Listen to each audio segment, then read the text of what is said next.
remember years ago getting hit with one of those ads on Facebook from one of the skeezy internet marketer types saying that the average CEO reads 52 books a year. And at that point, I was living in the back of a van and just looking for a way to turn my life around. So when I heard this, I thought, well, hell, CEOs probably have their shit figured out. So I should probably just take a page out of their book and start reading more. And I did, but I went a little overboard because for the next 3 years, I read over 100 books every single year. And I justified this insane amount of reading by thinking, well, the average CEO reads 52 books per year, then I'm gonna be twice as good if I read 100. But that's not how it works, not by a long shot. Because I've come to realize something after having met literally hundreds of successful entrepreneurs over the years. Reading more doesn't make you better. Reading better makes you better. Wow.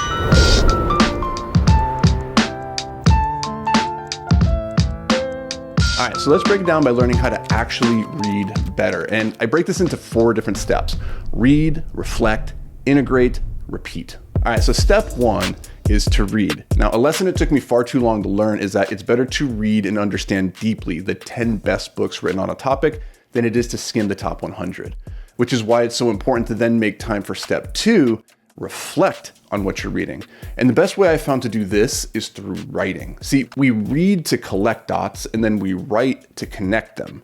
As Leo Tolstoy said, read less, think more. Our third step in reading better is to actually put what you've read into action. This is the integration step, and it maybe is the most important step because without this, reading is simply mental masturbation. It makes you feel productive, but if you don't implement what you've learned, then you've simply wasted your time being busy and not effective. The fourth and final step in reading better is one that I struggled with for a really long time. That is repeating the whole process. Magic occurs when you go back to the beginning and reread that book, reflect on it even deeper, integrate again, and then repeat. These days, I read a lot, but I actually read very few books because I just keep going back and rereading the absolute best ones that have had the biggest impact on my life. And in doing so, I've experienced far more personal growth and business growth than I ever did when I was reading hundreds of books at a time.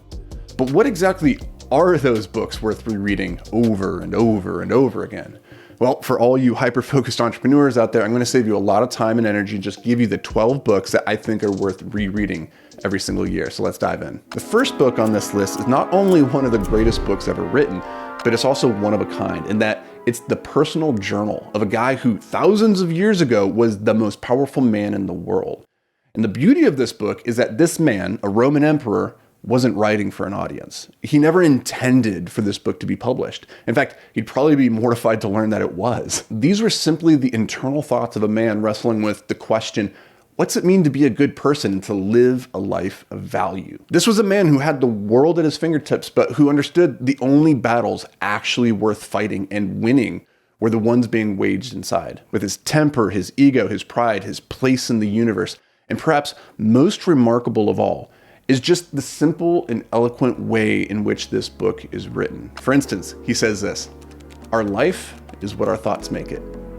So simple, so accessible, and so easy to understand. Which is why Meditations by Marcus Aurelius is perhaps one of my favorite books of all time, and the one that inspires new wisdom and insight every single time I read it. Now, the second book on this list was written about 2,000 years more recently than the first, but it's equally filled with incredible wisdom that you can instantly start applying to improve your life and business.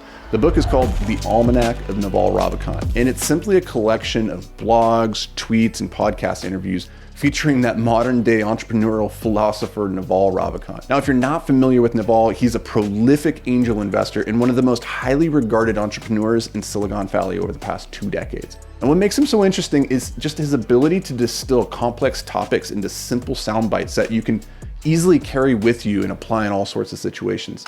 One of my favorites is this: play long-term games with long-term people. His most famous piece of writing is a tweet storm called How to Get Rich Without Getting Lucky. And it is, in my opinion, the absolute best step-by-step guide to building wealth and happiness. So go check it out. All right, so our third book was written by one of my favorite authors, which is why he has 2 books on this list.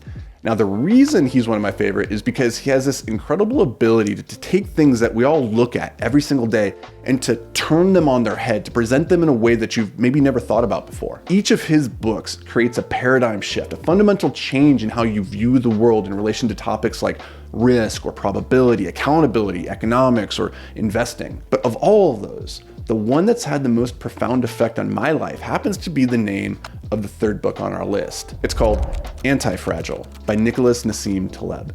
Now, the central premise of this book is that a fragile system is one that breaks or fails when faced with adversity. Like when you drop a light bulb on the floor and it meets resistance, it shatters. A robust system is one step up from a fragile system. That is, it has a higher resistance or tolerance to stress. So instead of dropping a light bulb on the floor, if we drop a rock, it's probably not going to hurt it all that much.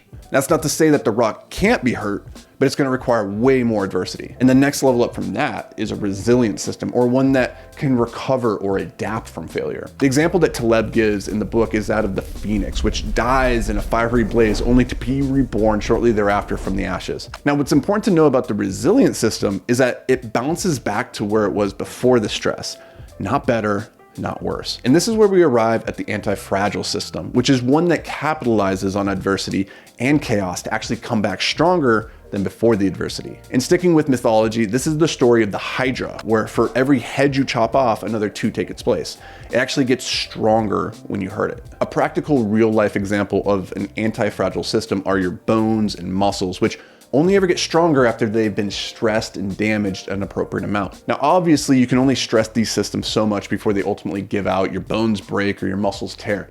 But the core concept here is still so damn valuable because these types of anti-fragile systems are exactly what we want to design into our lives, into our businesses, so that we can ultimately thrive amidst the inevitable chaos. This book is the best book I've come across to help you do just that. All right, now the fourth book on our list has not only made me more money than any other book I've ever read, but it's also given me a framework to understand why humans do what humans do, which is important because I believe every single one of us has a core desire to be seen, to be heard, to be valued, to connect meaningfully. I mean, there are very few feelings in the world worse than being in a room full of people you love and respect, and yet feeling absolutely invisible, feeling like nobody values your ideas or that your words are falling on deaf ears.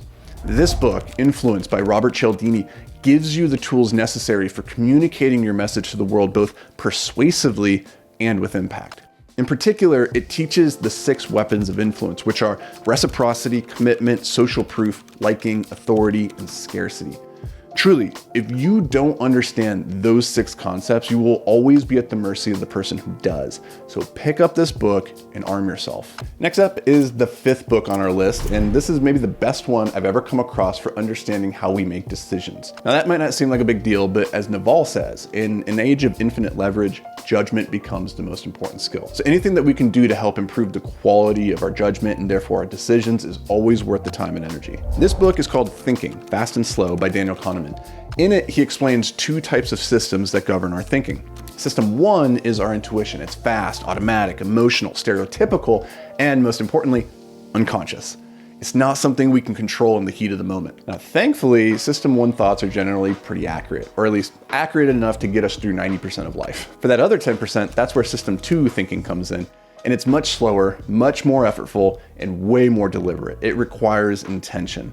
And the key to thriving in the modern world is to recognize those moments in life when we need to override our System 1 intuition and instead turn to the more deliberate System 2. To help with this, Kahneman shares a number of heuristics and cognitive biases that we all unknowingly default to. Things like the anchoring effect, which show that we can be easily influenced by completely irrelevant numbers, or the loss aversion bias, which describes why the pain of losing is psychologically twice as powerful as the pleasure of gaining. What I find so fascinating about this book is it's like reading the human brain's operating manual, which it gives you an incredible advantage in the world of business, not to mention just life in general. All right, moving on. Our 6th book is about a brutally basic concept that I found to be the main difference between average performers and elite performers. The reason I reread this book every single year is because its core lesson is one that I personally struggle with. I find it valuable, therefore, to annually revisit this book and put this concept back at the forefront of my mind.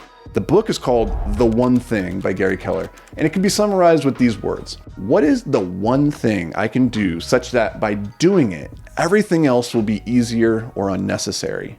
Until my one thing is done, everything else is a distraction. Now, in my personal pursuit of greatness, I've come to realize that the thing holding me back from achieving all my goals is not that I don't have enough time.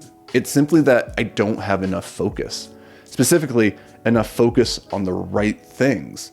This book provides a framework that's going to help you figure out what that most important thing is so that you can move towards it with clarity. Now, personally, I like to reread this book at the beginning of each year when I'm sitting down to set my annual goals because it helps me get into the right mindset for planning what I'm going to focus on. Bonus points because it's a super quick and easy read, just like our 7th book on this list, which comes from the mind of one of history's greatest investors that most people have never heard of. I'm talking about the founder of Oak Tree Capital, Howard Marks, and his book is called The Most Important Thing.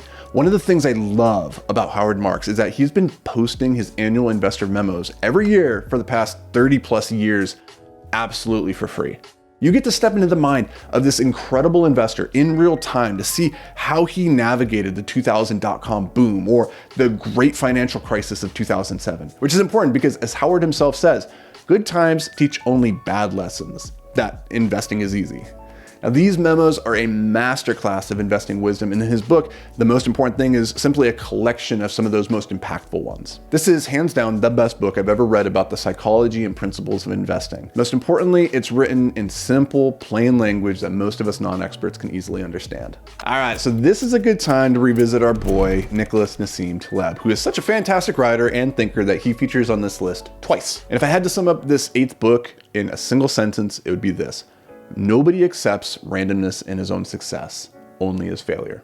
Or put it another way, we blame luck when we lose and skill when we win. I actually did a video on this recently where I broke down the 4 different types of luck and how to get lucky by design. That video is called The Only Reason Alex Hormozi is Successful. I'm going to drop a link in the description below. Go check it out after you finish this one, and while you're down there, don't forget to subscribe.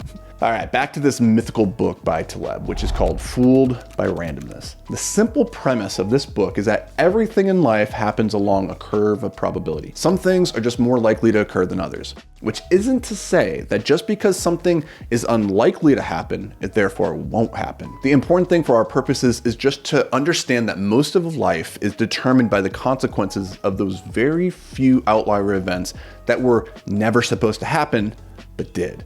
Think of things like COVID or the Great Financial Crisis or 9/11.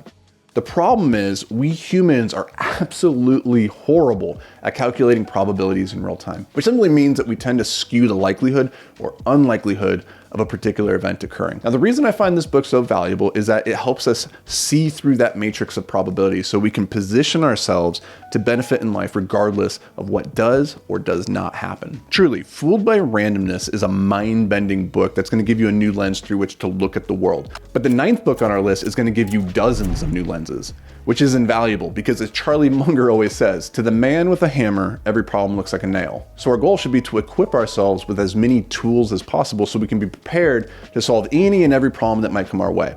To do this, we want to cultivate what Munger refers to as a latticework of mental models. And this is going to empower us to see every problem through a variety of lenses and possible options. Now, the book that's going to give us those tools is called The Great Mental Models by Farnham Street. It actually comes in 2 different volumes. This gives you a ready-made toolbox of mental models you can immediately start applying to your own life. And that's the ultimate goal because, as this book points out, understanding only becomes useful when we adjust our behavior and actions accordingly. Which is why I encourage you to get down to the comments once this video is over and share with us your top 3 takeaways and how you plan to implement those into your life moving forward. This is called an implementation intention, which studies have shown again and again increases the likelihood of achieving a goal. But without a doubt, the single thing that will ultimately determine whether you are successful in achieving a goal or just failing miserably is what you do in this present moment. And that brings us to the topic of our 10th book, The Power of Now by Eckhart Tolle. Now, this is, hands down, the most foo-foo book on our list. And for many, many years, I resisted reading it despite dozens of recommendations from friends. That was a mistake. I wish I had read this sooner, truly. In many ways, this book reshaped my perception of reality. In particular, it formed my opinion that time is not, in fact, your most valuable asset. Your focus is. And the reason I came to that conclusion is because, as this book points out, time is merely an illusion. As Tolle said, nothing has happened in the past. It happened in the now. Nothing will ever happen in the future. It will happen in the now. This might seem like a game of semantics, but I assure you it's not. There's a deep and profound shift that occurs when you realize this singular moment, right this instant, is all you have. And life changes in unimaginable ways when you make the now the primary focus of your life, which is, it's very easy to say and yet very hard to do. So good luck. I recommend you pick up this book. It's going to help you on that journey. Now this leads us to the 11th book on our list and one of my all-time favorites for all you creators, artists, and entrepreneurs out there. It's called Show Your Work by Austin Kleon. This is the shortest book on our list. In fact, it'd probably take you less than 30 minutes to read. But it packs a powerful punch for all of you people out there who have some kind of message you want to share with the world, but for whatever reason, you're falling prey to that internal resistance, which convinces you that nobody cares what you have to say and that nobody's going to pay attention. But here's the thing. Right now, if you are not sharing your thoughts, your ideas, your writings, your art, or your business with the world, then guess what? Nobody's paying attention anyway. So here's how I think about it. Nobody's remembered for the things they didn't do. So you literally have nothing to lose and everything to gain by sharing your work with the world.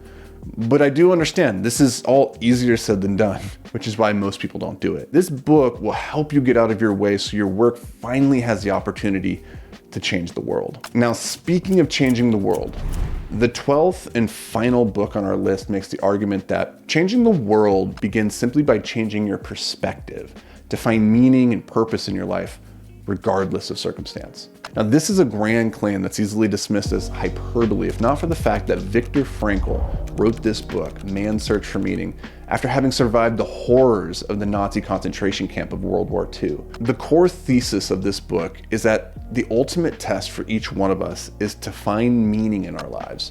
And as Frankl says, between stimulus and response, there's a space. And in that space, our power to choose our response. And in our response lies our growth and our freedom. In a very real way, our suffering ceases to be suffering the moment it finds a meaning, such as the meaning of a sacrifice. And I find this book so incredible because I can't really put myself in Victor's shoes to truly appreciate what he endured. It defies comprehension. But it puts into perspective that our problems in life are only ever as big or as small as we allow them to be.